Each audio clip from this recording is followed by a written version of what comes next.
this is Sabina at Cross Keys Crafts with the Papercraft Society Advent Calendar for December the 14th, and this one is by Card Making Magic, and it has got inside, I had a preview a few weeks ago and I remember this is an embossing folder, which I think is absolutely fabulous. And I do believe that the dies that I've still got on the table here from a few weeks ago, that they actually match the embossing folder. I know they're similar, but I'm curious to see, I'll have to dig them all out, whether they actually cut out the right size as well. So I think I'll do this off camera a little bit. So what I'm going to do, I'm going to pre-emboss a piece of cardstock here, and then see if the dies actually match the size or whether they just have to be used in combination with this embossing folder. I'll quickly do this off camera. Okay, so I have embossed just a piece of scrap paper I had on the desk here. This is some hammered cardstock, it doesn't matter. I misted it from both sides with my water, so it's still a bit damp, but it saves paper from tearing in an embossing folder. So I showed you this little die. That wasn't actually part of the set. That was from a different project, so ignore that.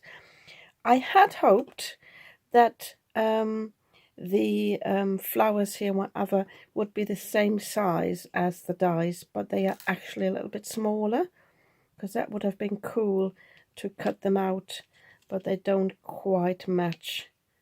I'm not even sure which way around this would go, so I'm not even sure whether this was part of the set now. They're very similar. But anyway, so I had a different thought. I will use some of these, I think, but I won't cut them out of this panel. I think I'm going to do some special inking with this, which I do like, with an embossing folder. And then I will just use a few of these as embellishments. So let me prepare that, and then I'll come back and show you the technique.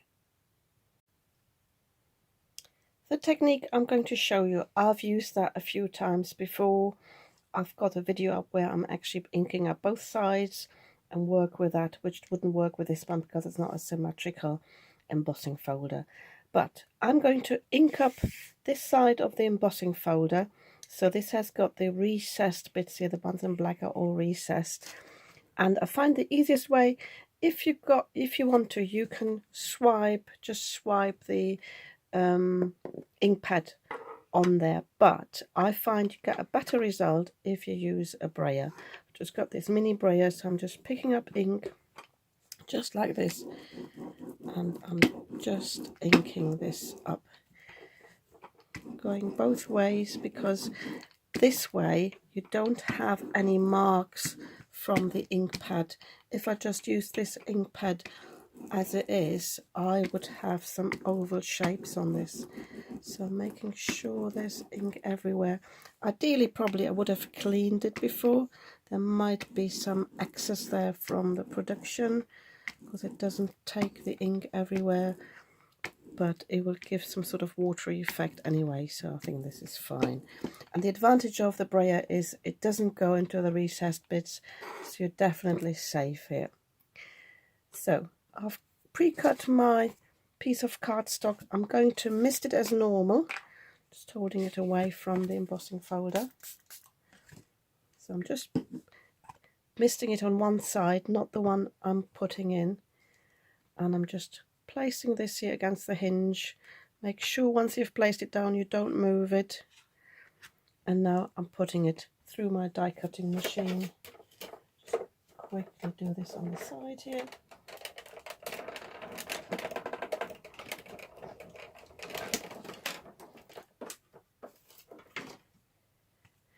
So, and when we open this up now, we get this result. So all the recessed bits are white and the rest is mostly blue. So where it hadn't taken the ink, it's a bit patchy, but I don't mind that look. I think this looks really nice. So my idea is now, by the way, you can get a similar look if you just do your embossing folder as normal and go over that with your brayer, just quickly want to show you that as well, especially as I've already pre-cut that. So you get it the other way around, obviously. You don't get the same look unless you ink up the back. I'll show you that as well, I think. Can you see?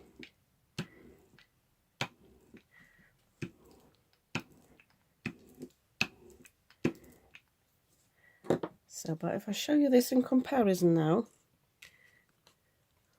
this one has the white bits are raised, and here the white bits are recessed. So if I want to use the raised side, and if I'm inking this up now, all the bits that are white here on this one will be blue on this one.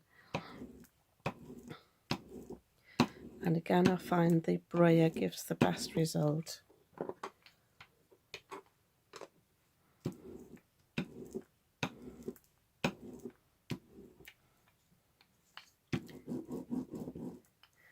So what I could do, for example, is I could cut these and do a mix and match. I might think about that. I think this would be quite good, actually. If I place these on top of each other and cut them at the same angle, basically locking one into the other. See if I can do that. Yeah, I think they're locked in like here, and cut them at the right angle, or you can measure that if you wanted to. Then I could piece these together. Yeah, I think I'll just do that. And then I want to die cut a few of the flowers. I think what I'm doing is, just off camera, I'll be inking some more paper on up in the same colour here, which is, by the way, the blue atoll from Living Elements.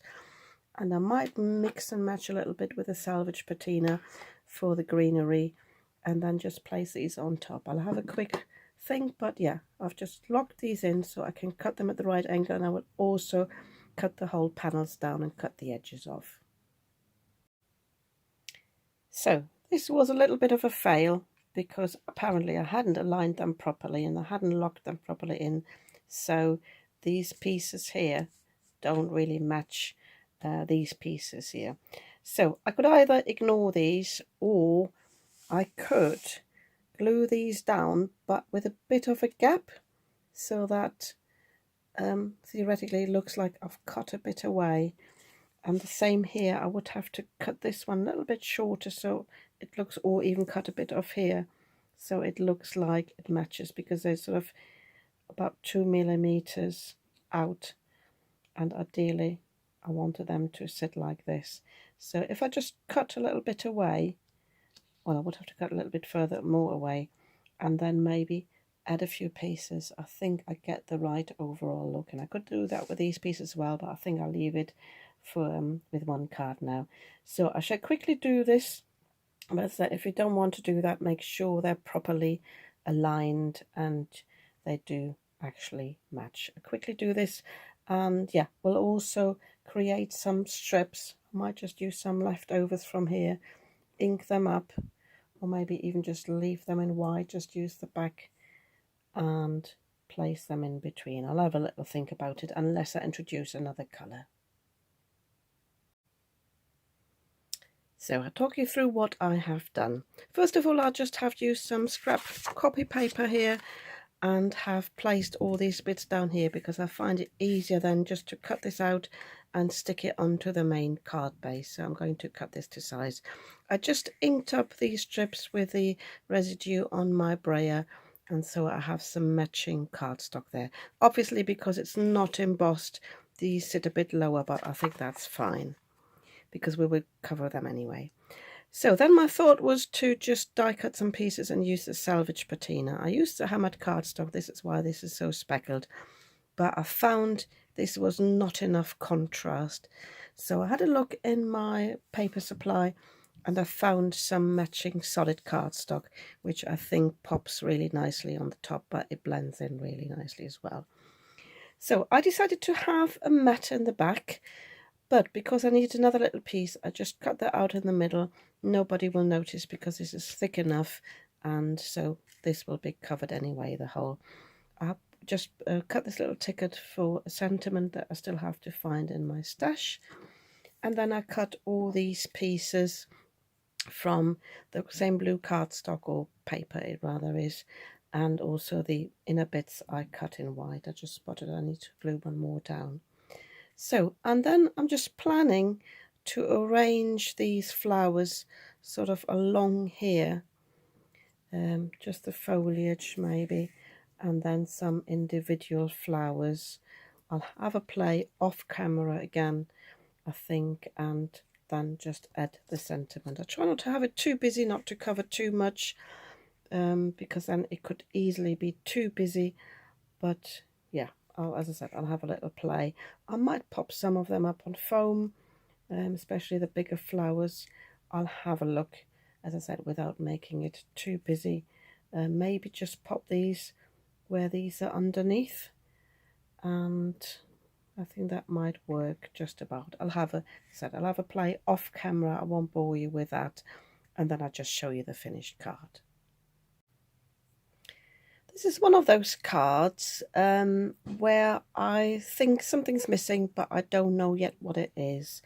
And I thought it would be an easy, straightforward job, but it is not really. So I've put this all down on the mat here. I haven't glued this down on the card yet. I decided less is more, so I've only added 2 of these foliage pieces and 3 flowers here. But I will put this aside. I will do some other chores. I'm thinking about adding some sort of embellishments. I decided against this here because this would be just too much, covering too much, so I might just add a sentiment strip. But there's also some building work going on across the road now, so I decided to just leave this for now and come back to it. So that's my little tip for you.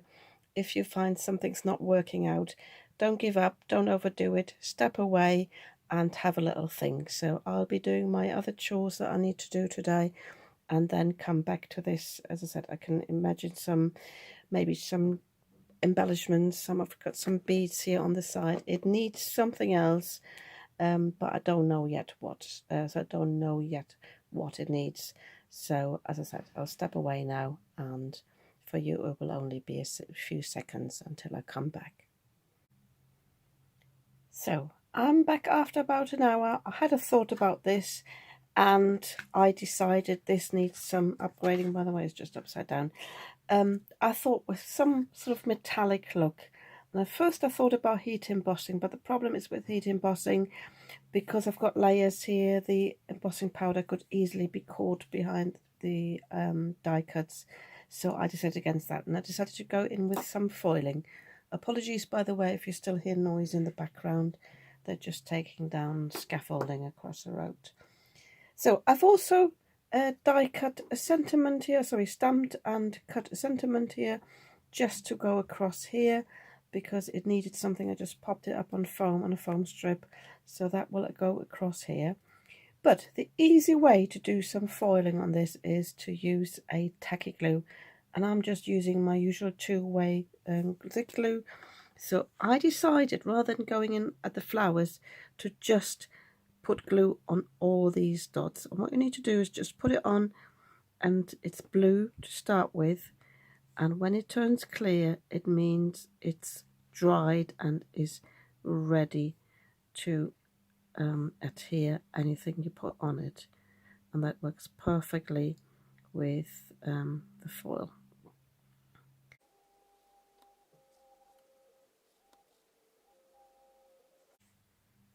So I think I've done them all. So, and it usually dries fairly quickly. I might have missed one at the top. So all you need to do then is you go in with your foil and you just press the foil down. You can just do it with your finger, and when you lift it up, that dot is foil. Let me try a bigger one for you to see a little bit better. I'm not using a bone fold or anything because I don't want to flatten the embossed bit. This one could do with another layer. Sometimes the glue is too wet, so if you haven't fully foiled it, just go in again with your glue, but make sure it's gone completely tacky and there is no residue there.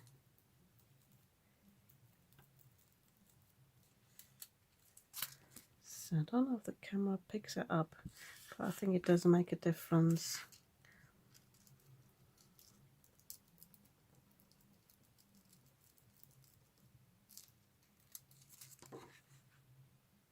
Again, it's not fully picking up, so I think let me just try a different one for you to see the full effect. Obviously I won't do them all on camera.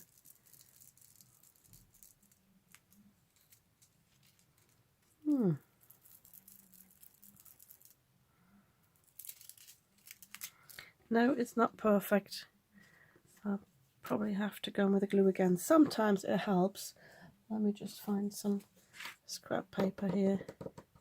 So just dab it off a little bit and make sure you've got plenty of glue there.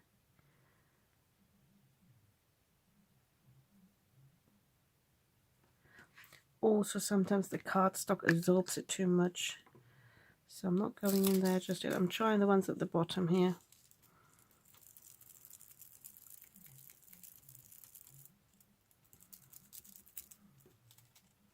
Yeah, they work a little bit better. Can you see? So I will finish this off camera now, put the sentiment on, and then show you the finished card in just a sec. Okay, so I finished mine. A little tip, I was too impatient beforehand. If you leave the glue to dry for about 10 minutes, then you get much better results. And you can tell you've got good results if the foil comes off like that fully. So I went over some of them again. I also did the tittles on the birthday wishes, and I also did little dots on the flowers.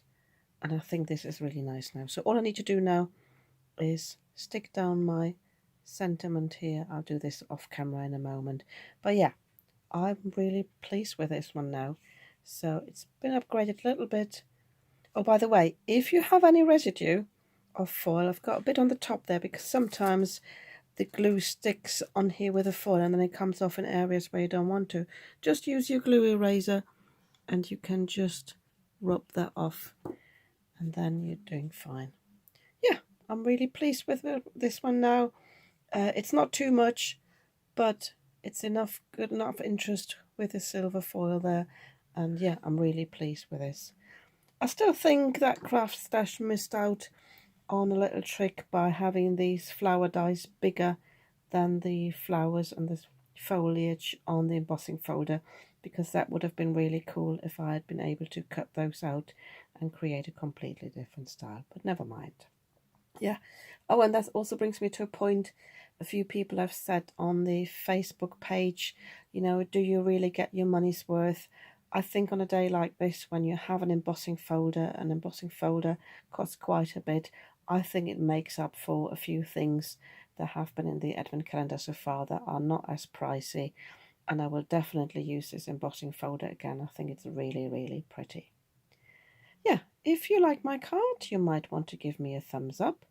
And if you'd like to see more of what I'm creating, obviously I'm posting videos every day at the moment, you might want to subscribe to my channel. I'd be very happy about that. And I'll see you tomorrow with another video.